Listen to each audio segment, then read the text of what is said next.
Good morning everyone.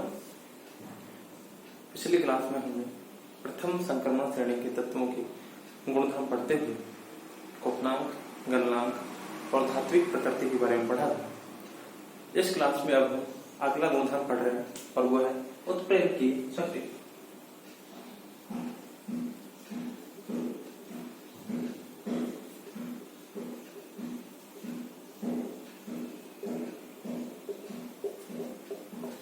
उत्प्रेरक की सक्रियता। उत्प्रेरक की सक्रियता को पढ़ने से पहले हम पहले बात करेंगे कि उत्प्रेरक क्या होता है। उत्प्रेरक क्या होता है, जैसा कि आपने पहले कक्षाओं में पढ़ा होगा कि उत्प्रेरक क्या होता है। ऐसे पदार्थ जो स्वयं में परिवर्तन हुए बिना किसी रासायनिक अभिक्रिया के वेग को बढ़ा देते हैं, उत्प्रेरक कहलाते हैं। मैं रिपीट करता हूं, ऐसे पदार्थ जो स्वयं में कोई रासायनिक परिवर्तन हुए बिना अभिक्रिया के वेग को बढ़ा देते हैं, उत्प्रेरक कहलाते हैं। तो उत्प्रेरक जो होते हैं वो अभिक्रिया के वेग को बढ़ाने का कार्य करते हैं और उनमें स्वयं में कोई परिवर्तन नहीं होता। अर्थात अभिक्रिया में हम अभिक्रिया प्रारंभ होने से पहले उनको जिस अवस्था में और जिस प्रकार से डालेंगे, जितनी मात्रा में डालेंगे, उतने ही वो अभिक्रिया समाप्ति के पश्चात हमको उसी प्रावस्था में मिल जाते हैं। चलिए अब हम बात करते हैं कि प्रथम संक्रमण श्रेणी के जो तत्व होते हैं उनकी उत्प्रेरक की प्रकृति जो होती है वो कैसे होती है, कैसे नहीं होती है, और उत्प्रेरक में आगे और बात करें। तो उत्प्रेरक जो होते हैं वो दो प्रकार के होते हैं। पहला होता है समांगी उत्प्रेरक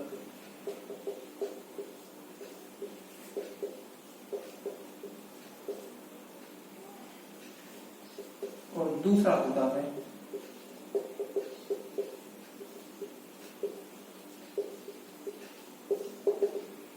विषमांगी उत्प्रेरक। उत्प्रेरक दो प्रकार के होते हैं, पहला समांगी उत्प्रेरक, दूसरा होता है जो विषमांगी उत्प्रेरक। तो पहले की हम बात करते हैं समांगी उत्प्रेरक। अगर कोई भी अभिक्रिया हो रही है उसमें हम उत्प्रेरक का प्रयोग कर रहे हैं। अगर अभिक्रिया में क्रियाकारक के अणु यानी क्रियाकारक जो पदार्थ है और उत्प्रेरक एक ही प्रावस्था में होते हैं, यानी उनकी दोनों की भौतिक अवस्था एक ही होती है, तो ऐसे उत्प्रेरण को हम समांगी उत्प्रेरक, और वो काम में आने वाला जो उत्प्रेरक है उसको हम समांगी उत्प्रेरक कह देते हैं। मैं रिपीट कर देता हूं कि अगर किसी भी अभिक्रिया में क्रियाकारक अणु और उत्प्रेरक दोनों एक ही अवस्था में होते हैं, यानी उनकी भौतिक अवस्था समान होती है, तो ऐसे उत्प्रेरक जो होते हैं वो समांगी उत्प्रेरक कहलाते हैं।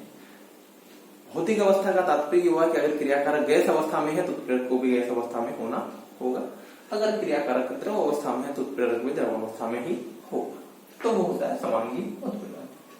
अगला है नेक्स्ट है विषमांगी, यानी ऐसी उत्प्रेरक जो जिसकी भौतिक अवस्था क्रियाकारक अणुओं से भिन्न होती है, ऐसी उत्प्रेरक विषमांगी उत्प्रेरक कहलाता है। ऐसी इस उत्प्रेरक में क्रियाकारक अणुओं की अवस्था अगर गैस अवस्था है तो उत्प्रेरक की भौतिक अवस्था गैस अवस्था नहीं होगी, उसके अलावा जो कुछ भी हो सकती है, द्रव भी हो सकता है, ठोस भी हो सकता है। तो इस प्रकार के उत्प्रेरक में सामान्यतया क्रियाकारक अणुओं की भौतिक अवस्था गैस होती है और उत्प्रेरक जो होता है वो ठोस अवस्था में होता है। तो ये समांगी उत्प्रेरक में समान प्रावस्था होती है और विषमांगी उत्प्रेरक में क्रियाकारक और उत्प्रेरक की प्रावस्था जो है वो अलग अलग होती है। चलिए अब हम बात करते हैं विषमांगी उत्प्रेरक में सामान्यतया या अधिकांशतया उत्प्रेरक ठोस अवस्था में होता है और क्रियाकारक जो होता है वो गैस अवस्था में होता है। उत्प्रेरक होता है ठोस अवस्था और क्रियाकारक होता है वो गैस अवस्था में।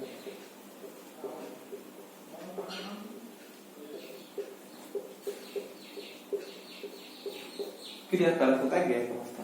अब हम बात करेंगे कि ठोस अवस्था में, गैस अवस्था में, तो ये इसके वेग को किस प्रकार से बढ़ाएगा उसकी हम एक बार बात कर लेते हैं। उससे पहले हम इसकी एक बार बात कर लेते हैं कि इसमें दोनों गैस प्लस गैस हो गया, यानी उत्प्रेरक भी गैस और क्रियाकारक भी गैस, दोनों गैस अवस्था में हो। तो समांगी उत्प्रेरक जो होता है वो अभिक्रिया के वेग को बढ़ाता है। तो वो कैसे बढ़ाएगा, ये भी गैस है और ये भी गैस है, तो गैस के अणु एक दूसरे में चारों तरफ घुलते मिलते रहते हैं, घूमते रहते हैं, तो क्रियाकारक और उत्प्रेरक के अणु पास पास आ सकते हैं और पास पास होते रहते हैं। ऐसी स्थिति में उत्प्रेरक जो है वो क्रियाकारक अणुओं से इलेक्ट्रॉन का आदान प्रदान करता है, यानी कि समांगी उत्प्रेरक जो है उसमें ये गुण होना चाहिए कि वो इलेक्ट्रॉन को त्याग सके और इलेक्ट्रॉन को ग्रहण कर सके, तभी तो वो क्रियाकारक अणुओं के साथ इलेक्ट्रॉनों का आदान प्रदान कर सके। अब आपके दिमाग में एक सवाल आ रहा होगा कि सर अगर वो उसने इलेक्ट्रॉन दे दिए या इलेक्ट्रॉन ले लिए उत्प्रेरक में, तो उत्प्रेरक की अवस्था तो परिवर्तित होगी, जबकि हमने तो कहा था कि उत्प्रेरक जैसा हम लेते हैं वैसा ही अभिक्रिया के बाद वैसा का वैसा हमको प्राप्त हो जाता है। हमने ये कहा था कि जैसा हम पहले लेंगे वैसा ही हमको बाद में मिलेगा। हमने ये नहीं कहा था कि बीच में उसमें कोई चेंजेस नहीं आएंगे, यानी उसमें रासायनिक परिवर्तन नहीं होगा। अभिक्रिया के दौरान वो इलेक्ट्रॉन ले भी सकता है और इलेक्ट्रॉन दे भी सकता है, लेकिन जितने इलेक्ट्रॉन अभिक्रिया के दौरान लिए हैं तो अभिक्रिया के दौरान इलेक्ट्रॉन वो वापस भी दे देगा और फाइनली लास्ट स्टेज में वो प्रारंभिक अवस्था में ही हमको प्राप्त हो जाएगा। हमने कोई आयरन का उपयोग ले लिया, ठीक है, अभिक्रिया के दौरान हो सकता है ये 2 इलेक्ट्रॉन निकाल दे और Fe2 प्लस बना ले, 2 इलेक्ट्रॉन निकाल दिए इसने, तो अभिक्रिया खत्म होते होते ये 2 इलेक्ट्रॉन वापस ग्रहण कर लेगा और Fe में कन्वर्ट हो जाएगा। यानी अभिक्रिया के दौरान ये इलेक्ट्रॉनों का आदान प्रदान उत्प्रेरक कर सकता है और समांगी उत्प्रेरक में ये गुण होना चाहिए कि वो इलेक्ट्रॉन त्याग सके और इलेक्ट्रॉन ग्रहण भी कर सके। ऐसे उत्प्रेरक ही समांगी उत्प्रेरक की भूमिका निभा सकते हैं। तो चलिए नेक्स्ट है विषमांगी। विषमांगी उत्प्रेरक में क्या होगा, बोल सकते तो ठोस है और ये गैस है, गैस ऊपर घूमती रहेगी, ठोस नीचे रह जाएगा। तो ऐसी स्थिति में ये इसके अभिक्रिया के वेग को कैसे बढ़ाएगा, तो देखिए ये कोई पात्र है, इस पात्र में हमने उत्प्रेरक ले लिया और उत्प्रेरक इसकी सतह पर नीचे पहले में जो है वो जमा हो गया। ये उत्प्रेरक जो होता है इस गैस यहाँ पर क्रियाकारक गैस की अवस्था में, तो उत्प्रेरक इस क्रियाकारक गैस की अवस्था में जो है इसको अपनी सतह पर अधिशोषित कर लेता है। क्या कर लेता है, अधिशोषित कर लेता है।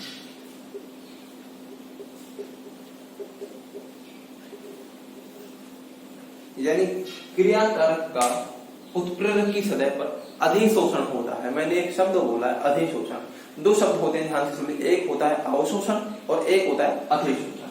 अवशोषण और अधिशोषण में क्या फर्क होता है, किसी भी गैस का किसी ठोस में अंदर तक चले जाना अवशोषण कहलाता है।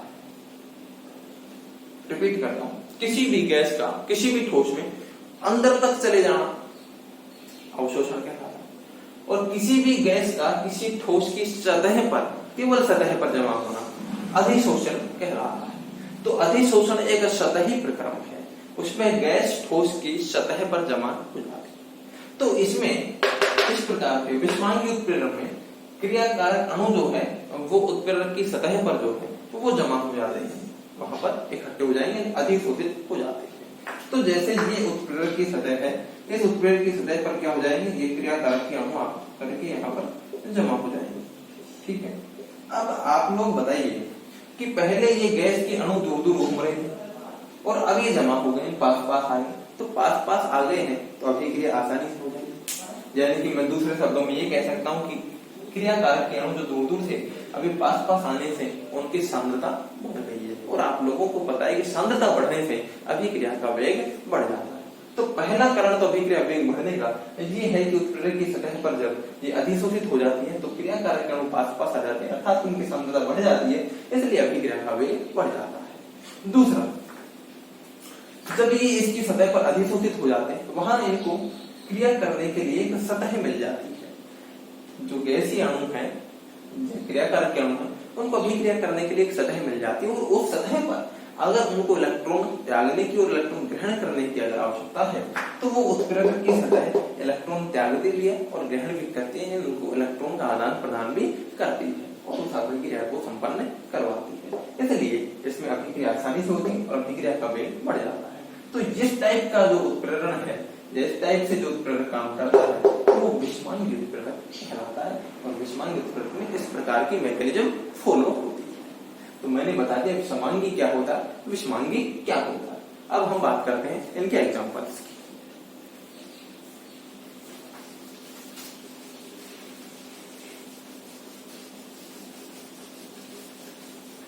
एग्जांपल्स से पहले एक चीज हम और बात करना चाहेंगे कि अभी कुछ बच्चों के दिमाग में एक सवाल आया होगा कि सर वो तो ठीक है कि उत्प्रेरक ऐसा होता है, ये ऐसा होता है, इसमें प्रथम संक्रमण श्रेणी के धातुओं का क्या रोल है, भाई वही उत्प्रेरक की भूमिका क्यों निभाते हैं? तो उसका सबसे जो मेन रीजन है वो ये है कि प्रथम संक्रमण श्रेणी की धातुएं या संक्रमण श्रेणी के तत्व जो हैं वो उत्प्रेरक की भूमिका निभाते हैं।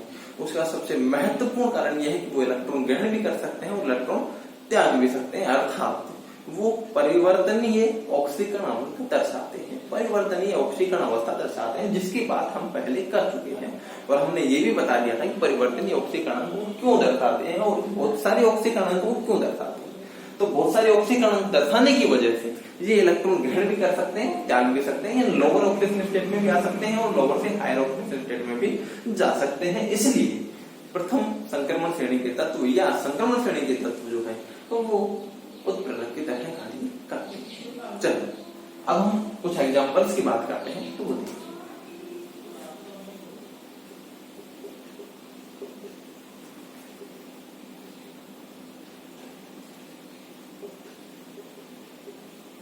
ये एक जो है प्रोसेस है,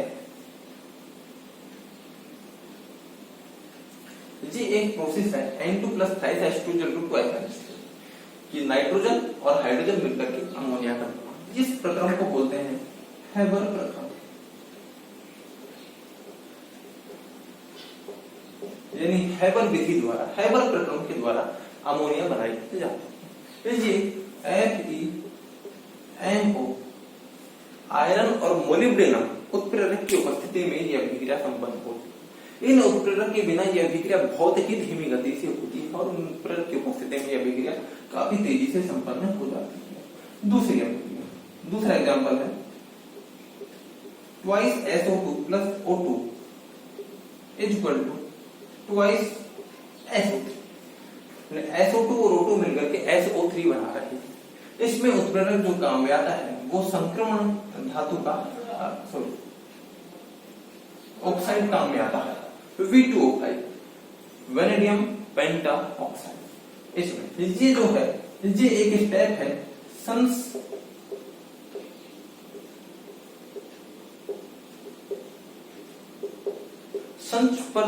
संस्पर्श प्रक्रम है। संस्पर्श प्रक्रम के द्वारा H2SO4 बनाया जाता है। संस्पर्श प्रोसेस है एक, उसके द्वारा H2SO4 बनाया जाता है। H2SO4 बनाने के दौरान ये अभिक्रिया जो है उसका एक स्टेप है और वो स्टेप में V2O5 वेनेडियम पेंटाऑक्साइड का उपयोग करके जो है SO2 से का ऑक्सीकरण करवा के SO3 बनाया जाता है। चलिए नेक्स्ट एग्जांपल जो है हम बात करते हैं FeSO4 प्लस H2O2। इन दोनों को मिलाकर कहते हैं फेनटोन अभिक्रमण।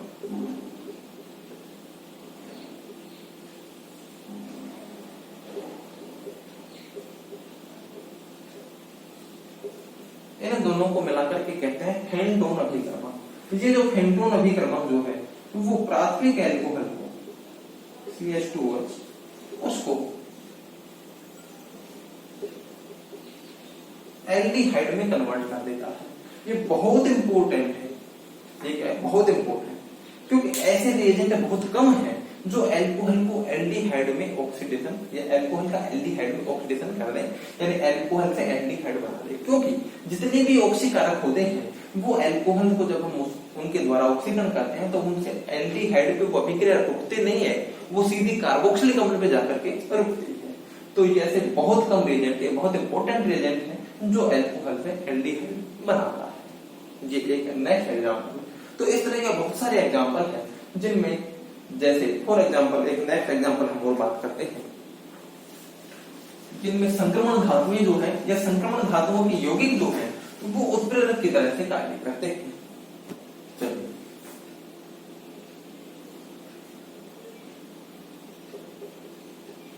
इसको बोलते हैं एल्कीन।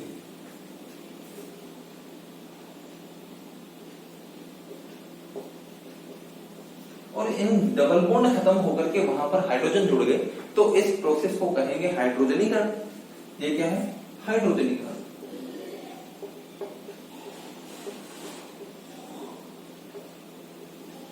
हाइड्रोजनीकरण यानी एल्कीन का हाइड्रोजनीकरण जो है यानी H2 और साथ में उत्प्रेरक जो काम में लेते हैं वो निकल उत्प्रेरक की उपस्थिति में एल्कीन का क्या हो जाता है, हाइड्रोजनीकरण हो जाता है और उससे एल्कीन बन जाता है।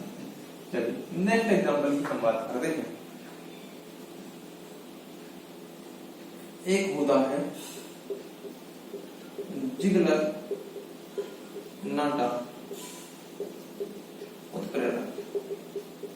ये एग्जांपल इसलिए बताए जा रहे हैं ताकि आप इनको याद कर लो और एग्जाम में जो है वो पूछा जाए उत्प्रेरक से संबंधित तो आप विद एग्जांपल उसको समझा पाओ। चलिए जिगलर नाटा उत्प्रेरक ये होता है try alkyl aluminium plus titanium tetrachloride, इसको हम बोलते हैं जिगलर नाटा उत्प्रेरक। ट्राई एल्किल, आर को एल्किल बोलते हैं, try alkyl aluminium plus titanium tetrachloride, इसको जिगलर नाटा कैटलिस्ट कहते हैं। इसका उपयोग जो है वो आप लोगों को पता होगा कि इसको एथिलीन कहते हैं या एथीन कहते हैं। एथीन का जब बहुलीकरण करवाया जाता है, एथीन का जब बहुलीकरण करवाया जाता है तो एन एथीन काम में आते हैं और बहुलीकरण के बाद पॉलीथीन बनता है। क्या बनता है, पॉलीएथीन बनता है। एथीन है, एथीन के बहुलीकरण से पॉलीथीन बनता है। तो एथीन से पॉलीथीन बनाने में जिगलर नाटा उत्प्रेरक का उपयोग किया जाता है। वो कैटलिस्ट के रूप में या उत्प्रेरक के रूप में काम में लिया जाता है। जिगलर नाटा उत्प्रेरक होता है try alkyl aluminium plus titanium tetrachloride. तो प्रथम संक्रमण श्रेणी के धातुएं जो होती हैं वो उत्प्रेरक की तरह काम करते हैं या उनके यौगिक उत्प्रेरक की तरह काम करते हैं। और वो कितने प्रकार के होते हैं, कैसे क्या मैकेनिज्म होती है, उसके एग्जांपल क्या है, वो मैंने आपको बता दिया है। इस वीडियो में इतना ही। इससे आगे का नेक्स्ट